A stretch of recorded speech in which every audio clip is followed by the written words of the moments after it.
What's this? Oh my.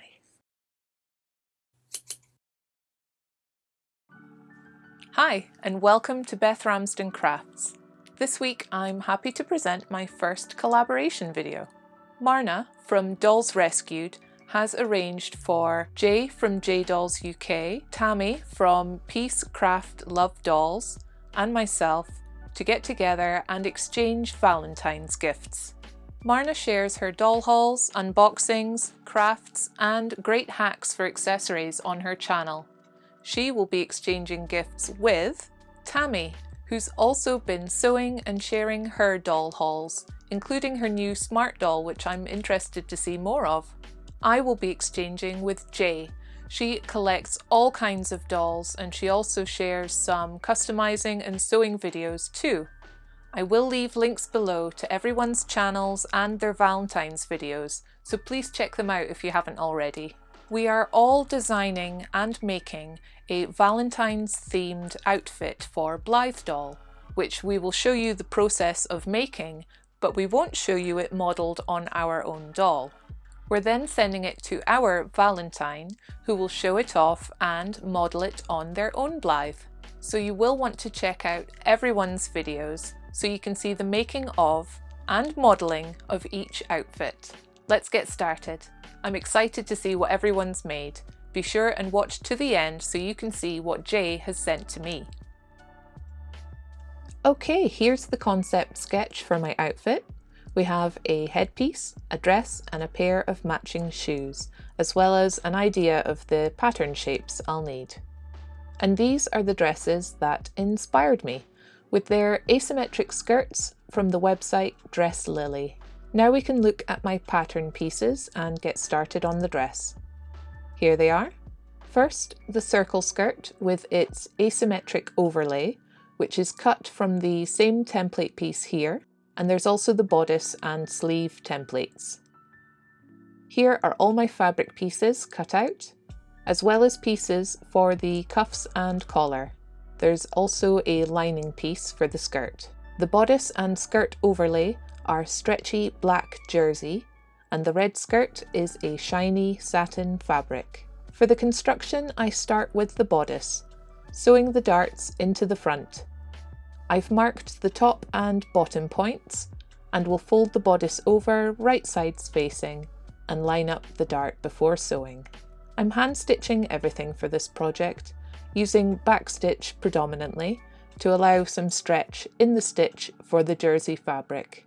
You could of course machine stitch instead. Here are the darts both sewn in. Next, I'll put together the sleeves. I've cut out 2 rectangles for the cuffs, and I've drawn myself a guideline, 5mm from the edge, on the right side of the fabric. The cuff measures 5cm by 2cm. I fold the cuff in half, right sides out. Ignore the line on the sleeve there, I didn't actually need it. I line the cuff up on the right side of the sleeve, pin it in place and hand stitch along my guideline.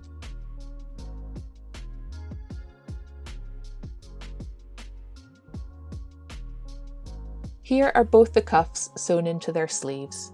When folded out, they give a nice finished edge, and I can now trim off the excess seam allowance, leaving just a couple of millimeters. Next, I line up the top of the sleeve with the armhole in the bodice.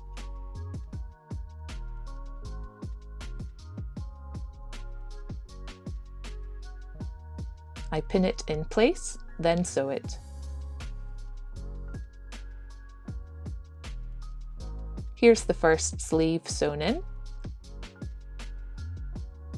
and the second. The next part to sew is the collar. Much the same as the cuffs, I've cut a rectangle and drawn a guideline, 5mm in on the right side. The collar measures 2cm by 9cm. It attaches the same way, fold lengthwise with the right side out, align with the neckline of the bodice, pin and sew along the guideline. Here it's sewn on, and I will cut off the excess seam allowance. Now I'm going to close up the sides of the bodice. I fold it in half along the sleeves, right sides in, and I'll pin and then sew from the cuffs past the armpit to the lower bodice hem. Repeat this on the other side as well. I turn the sleeves out the right way, looking good. Next, I'll work on the skirt. First, I take the underskirt and the lining. The shiny satin edge is facing up with the lining on top. I will pin and then sew all around the outside. Here it's pinned and I'm stitching around, leaving just a couple of millimeters for seam allowance. Before I cut it out, I actually used fray check on the satin piece. I turn the skirt right sides out and carefully push out the seams before pressing it flat with the iron. Here it is, looking lovely. Now I lay the black jersey overskirt on top, lining it up with the opening below. The unusual shape of this piece will allow the red to peek out from the side. I do hope Jay will enjoy this dramatic looking dress. Once I tack together the skirt layers, I will attach the bodice along the waistline. Here's my temporary running stitch. Now I gather up the skirt folds a little to straighten the waistline out and line up the bodice, with right sides facing, before I tack it into place. Here I've used clips to hold the skirt folds out of the way, and now I will stitch along the waist. And here it is done. I unpick the temporary stitches from the waist. It's looking great so far. Next, I close up the back of the skirt. I align the edges before sewing about halfway up from the lower hem. Here it is sewn, and now I remove these temporary stitches. I will now open out and iron this seam before trimming away excess seam allowance. For the back closure, I want to use Velcro, so I'll fold in and tack stitch these raw edges. Here it is done, and here's the inside of the skirt. Now I'll cut and sew in the Velcro for the back. This is the doll scale or micro Velcro that I'll use. And here's the back once it's sewn in. I've overlapped the bodice back and I added a shorter piece to hold the skirt closed and flat. Next, I'll make a bow to place on the upper bodice. I've just cut different widths of ribbon for this, matching the red skirt, and I've sewn them into a bow shape. I'll sew them together and then neatly stitch it to the dress. Here's the bow sewn on, and I think the dress is looking very elegant. I wonder what Jay will make of it. Before it's finished though, I'm thinking about how to relax the skirt and set in some folds so it doesn't spring out so much. I read a tip that suggested washing or just wetting doll clothes and hanging them up to dry, allowing the fabric to settle in a more natural position. I'll give that a try.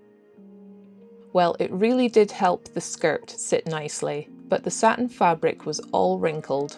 So I also used the steam iron to press and set these folds. I'll move on to making the headband next.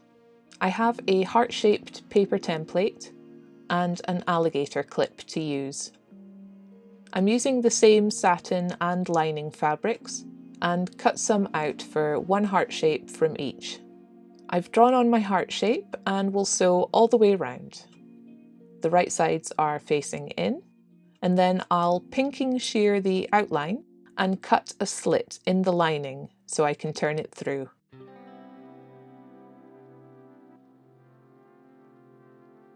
Once it's turned right side out, I'll press it flat with the iron. Next, I will stiffen the heart shape with an insert cut from some heavy interfacing. There we go.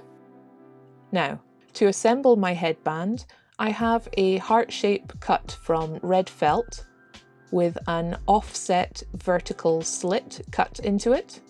I can use this to hold the alligator clip nicely in place, along with a little fabric glue. I think this helps to avoid hair getting caught in the clip. I then sandwich this red ribbon between the hearts with a little glue before neatly stitching the hearts together around the edge. The heart can then be clipped into place before tying the ribbon around the back of the head.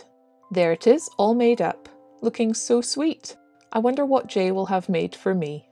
I can't wait to see it. Okay, now I'm going to make a pair of shoes to match, using an old template of my own design. I will link to the dedicated video about these with free templates. The upper part of the shoes are made from 2 layers of black cotton. I will sew around here, leaving this end open for turning through, and repeat reversed for the other shoe. I've prepared these 2 cardboard sole pieces here, using my template. They're coloured using acrylic paint markers, and the B is from the Blythe logo.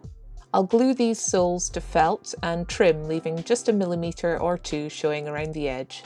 I've also prepared 2 red felt soles to glue to the outside of the shoe for a pop of colour. This is a little bit of heart-shaped trim, which I will cut and use for the front toe decoration. Here I've sewn and trimmed the 2 upper pieces, snipping the seam on the internal curves as well. I use my hemostat to turn these the right way round. Now they're both turned out and pressed with the iron. I'll use fabric glue to attach the soles to the felt and trim off the excess, leaving a little to sew the upper onto. Here I overlap the back of the fabric upper with the raw edge facing inside. Checking the size against the sole, then I'll sew the backs closed, overlapped so they lay flat. Now I can stitch the uppers to the soles using teeny tiny stitches. There we go. Now I can glue on these red felt soles to the bottom, and the finishing touch, of course, these red hearts. Oh, so cute! Now, since I just can't stop myself, I'm making a second pair of shoes. Almost the same way as before, but instead of the cotton for the upper, I'm using this fake leather material. I have made cardboard soles as before and felt hearts, and I glue felt to the soles as before. To close the back seam of the uppers, I trim and then stitch the rear seam, leaving just 1 millimeter seam allowance, and then I turn them right side out. This material is very soft and is easy to stitch, just as before to the stoles, using lots of tiny stitches. Here they are, and I glue these little hearts on to finish. Once I started, I couldn't stop, so off camera, I actually remade the black leather shoes again, using a narrower pattern shape because I wasn't happy with the toe shape, and I finished it with a ribbon trim around the sole. And then I made some red leather shoes the same way again and added tiny diamante accents to the front. I made 4 pairs of shoes in all, but I'll only include these 3 for Jay to have. Here I am ready to pack up my outfit to post away, but there's another accessory I made off camera, a tiny bracelet made from red and clear diamantes tied with strong beading elastic. It's nice to have jewellery to go with your outfit. Now, I pack everything up in tissue and with washi tape into all these origami boxes I've made to fit. I do hope this will be lots of fun for Jay to open. I've really enjoyed working on this collaboration, so thank you again to Marna for arranging it all.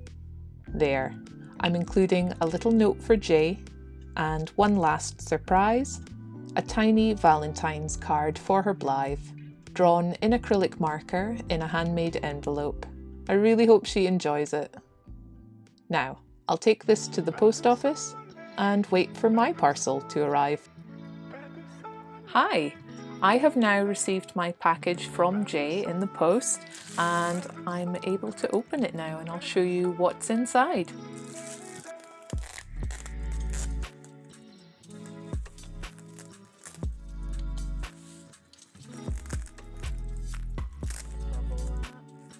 She actually just received my package to her as well, and she's really happy with everything I've sent. So if you want to see everything on her doll, then be sure and check out her video. Let's see. Oh, I've got a card.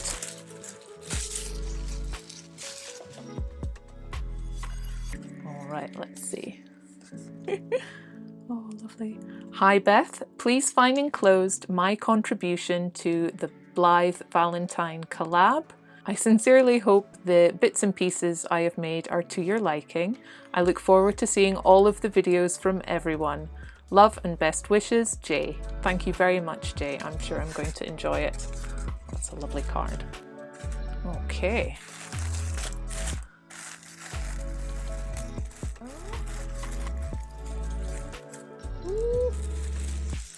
Very exciting. Put the tissue out.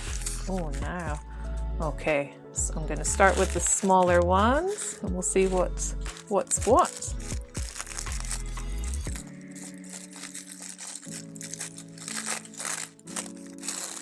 We've got here. Oh, a lovely bag. Oh, very cute. Put the tissue there.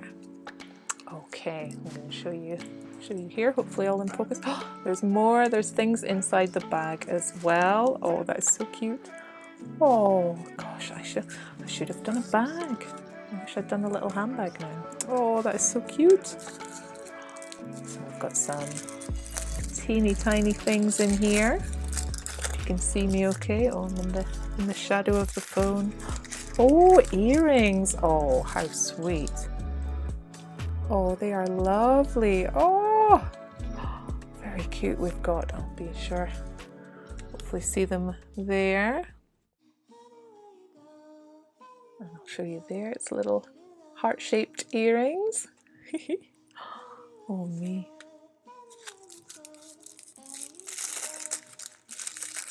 And what's in here?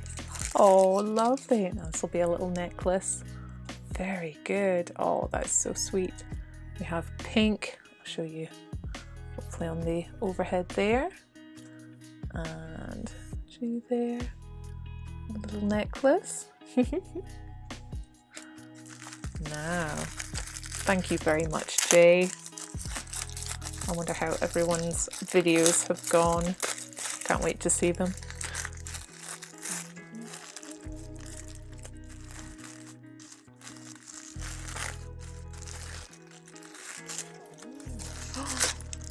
Let's see. What's this? Oh my. It's like a little snood, or it's a furry top. Oh, goodness. Oh, it's so soft. Oh goodness. That's lovely. Ooh. To work everything out. Oh, lovely. Oh, that's so cute. Oh me. It is a lovely hair bow, which I really could wear myself. And it's got an alligator clasp on it, and it's got matching details to the bag there. Oh, very cute. See that? Goodness. And then the final parcel. Ooh, so cute. My goodness. Oh, that's lovely. Oh, look at that with the charm. Oh, so pretty. She's got little snap fastenings at the back. Oh, that's going to be so nice. Now, I wasn't sure which Blythe I would be putting everything on. I thought I would wait and see what colour and theme of outfit I would get. So I will have a look at my Blythes and I'll choose one to get all dressed up. There we go. Oh my. Thank you so much, Jay. Okay, I've chosen a doll to dress up and here she is in her finished outfit. I'm so pleased with this. I don't have very many pink clothes. I've paired her with some black shoes that have some little pink roses on them, some embroidery, and it goes really well. I'm really happy with it. Thank you again so much, Jay, and thank you, Marna, for organising all of this. I do hope that you'll go and leave some love on everyone's videos, and thank you for watching. Thank you to the subscribers and the lovely commenters, and I will see you again in the next video. Bye!